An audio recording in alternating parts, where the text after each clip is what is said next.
Hey, it's Banana Recap. Today I am going to explain a film called Madame Claude 2. The charming Karina Anderson goes on a date with a high-ranking official and gets into his car. A weasel reporter is watching, trying to expose the actions of the local authority. At the office he shows the photo to the editor and learns that the prostitute has accompanied the brother of the president of the Central Republic. The French government has to negotiate a lucrative contract and Madame Claude's girls provide them with services in order to facilitate negotiations with delegations from other countries. The editor demands more photos compromising the leadership of the state and gives him Jacques, an aspiring journalist, as his assistant. At the same time, high-ranking officials meet on the golf course and discuss foreign policy. Realizing that Madame Claude has strong power and is a danger, they decide to eliminate her peacefully or physically. Celia is an aspiring singer with dreams of becoming popular. In a recording studio, she records another record and then contacts Madame Claude and gets another assignment. At a meeting with a psychologist, the girl talks about fantasies and the events of the day before. On her way home she gets stuck in a lift with a man. The beauty wanted to ask the concierge for help, but at some point she felt the gaze of a stranger on her. Covering his mouth with her hand, she did not let him call for help.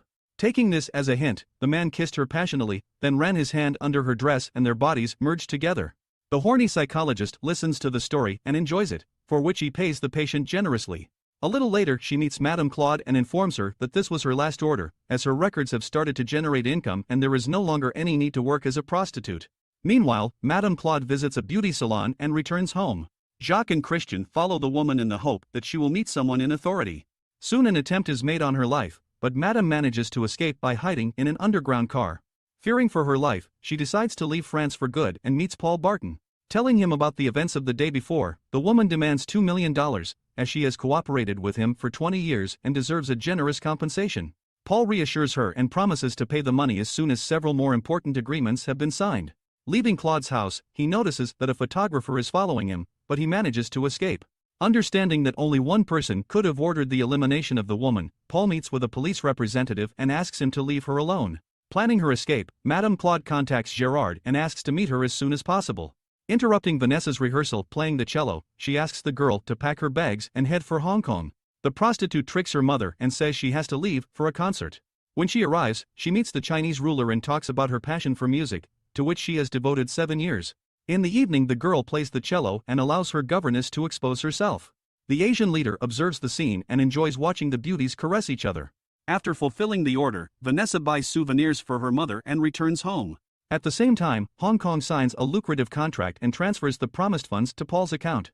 When she meets Gerard, Madame Claude gives him the briefcase with the compromising material and asks him to keep it until better times.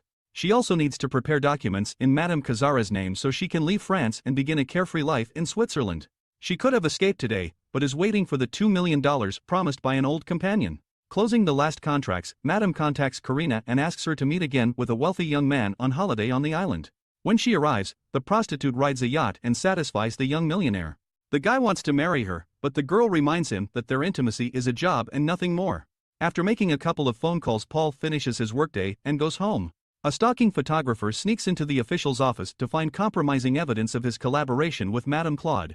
By an incongruous coincidence, the man returns to the office and notices the unwanted guest. He allows Christian to leave and pursues him. After attacking the photographer in a dark alley, the official becomes convinced that the guy works as a reporter for a local newspaper.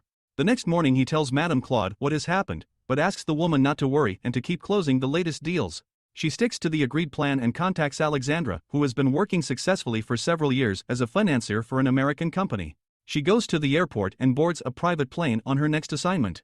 The girl's client turns out to be her boss, Mac Brighty. The girl exposes herself, confirming the seriousness of her intentions and resigns.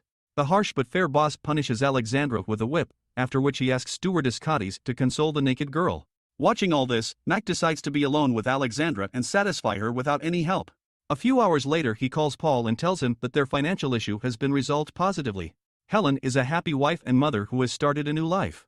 She has been married for 4 years and has already forgotten about the shameful past.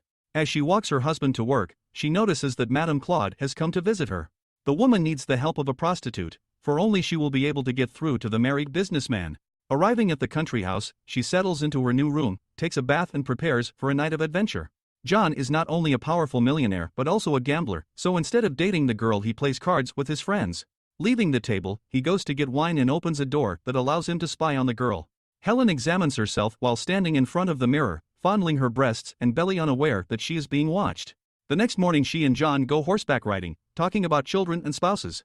In the study, the man turns on the television and reveals that the girl's antics have been captured on a hidden camera. Bending Helen over by the desk, the millionaire caresses the girl's body, repeating her movements exactly.